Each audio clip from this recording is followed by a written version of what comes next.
বাপতি সাহোন বিহু নৃত্যক বিশ্ব দৰবাৰত প্ৰতিষ্ঠা কৰিবলৈ সক্ষম হোৱাৰ পিছত এবাৰ আদিবাসী চাহ জনগোষ্ঠীয় ঝুমুৰ নৃত্যক বিশ্ব দৰবাৰত স্থান দখল কৰি গ্ৰিনিজ বুক অৱ ৱৰ্ল্ড ৰেকৰ্ডছত নাম অন্তৰ্ভুক্ত কৰিবলৈ প্ৰচেষ্টা চলাইছে অসম চৰকাৰৰ সাংস্কৃতিক পৰিক্ৰমা বিভাগে। এই উদ্দেশ্যে সমষ্টি ভিত্তিত অনুষ্ঠিত ঝুমুৰ নৃত্য গীতৰ প্ৰশিক্ষণ কৰ্মশালাসমূহৰ সামৰণি অনুষ্ঠান অনুষ্ঠিত হয় নদুৱাৰ সমষ্টিৰ অন্তৰ্গত ডিকৰাই চাহ বাগিচা খেলপথাৰত।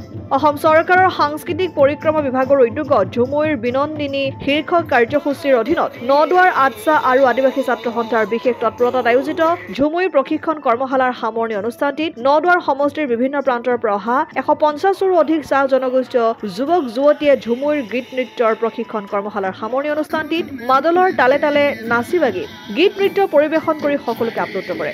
অনুষ্ঠানটিৰ মুখ্য অতিথি হিচাপে অংশগ্ৰহণ কৰি নদুৱাৰ সমষ্টিৰ বিধায়ক পদ্ম হাজৰিকাই চাহ জনগোষ্ঠীয় যুৱক যুৱতীসকলক সৰ্বাংগ সুন্দৰ ৰূপত ঝুমুৰ গীত নৃত্য পৰিৱেশন কৰি সফলতা অৰ্জন কৰাৰ হেতু উৎসাহ অনুপ্ৰেৰণা যোগায়। বিধায়কগৰাকীয়ে নিজেও ঝুমুৰ দলসমূহৰ লগত মাদলৰ তালে তালে নাচি বাগি আত্মহাৰা হৈ পৰা পৰিলক্ষিত হয়।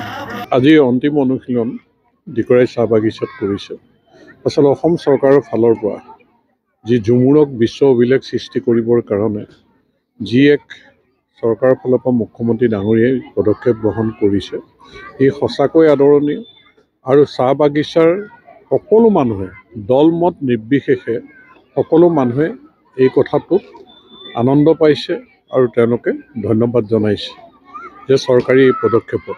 কাৰণ স্বাধীনতাৰ পিছত আজিলৈকে এই চাহ জনগোষ্ঠীটোৰ চহকী যি কৃষ্টি সংস্কৃতি আছে, ইয়াক প্ৰতিষ্ঠিত কৰিবলৈ তেনে কোনো ধৰণৰ পদক্ষেপ গ্ৰহণ নকৰিলে।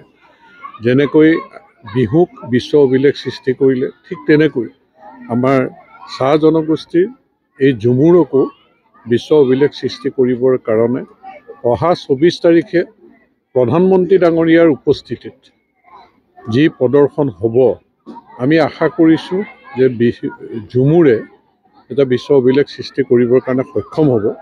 আৰু যি এক আনন্দমুখৰ পৰিৱেশ সমগ্ৰ অসমতে হৈছে।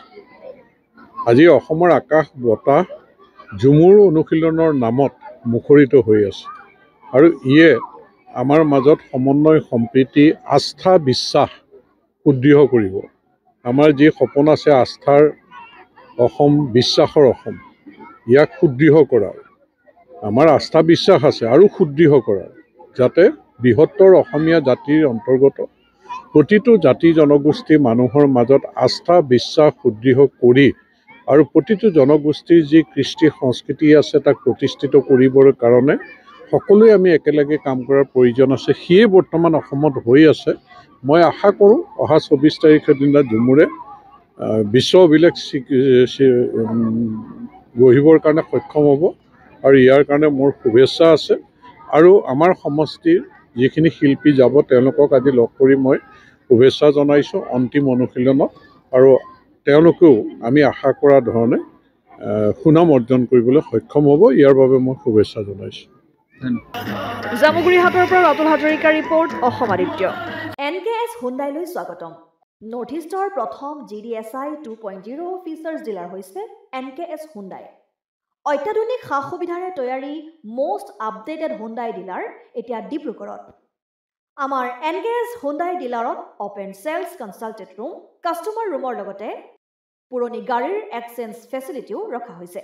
ইয়াত চেলছৰ লগতে ছাৰ্ভিচ ছেক্টৰৰ সুন্দৰ সুবিধা আছে। প্ৰয়োজনীয় সকলো এডভান্স টুলছ, হুইল বেলেন্সিং, এলাইনমেণ্টৰ অত্যাধুনিক machine, post hydraulic lift, fully trained men পাৱাৰৰ লগতে nitrogen gas filling facility, fully automatic car ৱাছৰ ফেচিলিটিও আছে। লগতে NKS হুণ্ডাই ডিলাৰে কাষ্টমাৰসকলৰ সুবিধাৰ্থে মোবাইল ছাৰ্ভিচ ভেনৰো ব্যৱস্থা ৰাখিছে, য'ত হাইড্ৰলিক লিফ্ট, ৱাছিং facility, wheel balancing, tyre pressure check কৰাৰ লগতে বহুখিনি সুবিধাই উপলব্ধ আছে। NKS হুণ্ডাইলৈ আহক আৰু সুবিধাসমূহ গ্ৰহণ কৰক।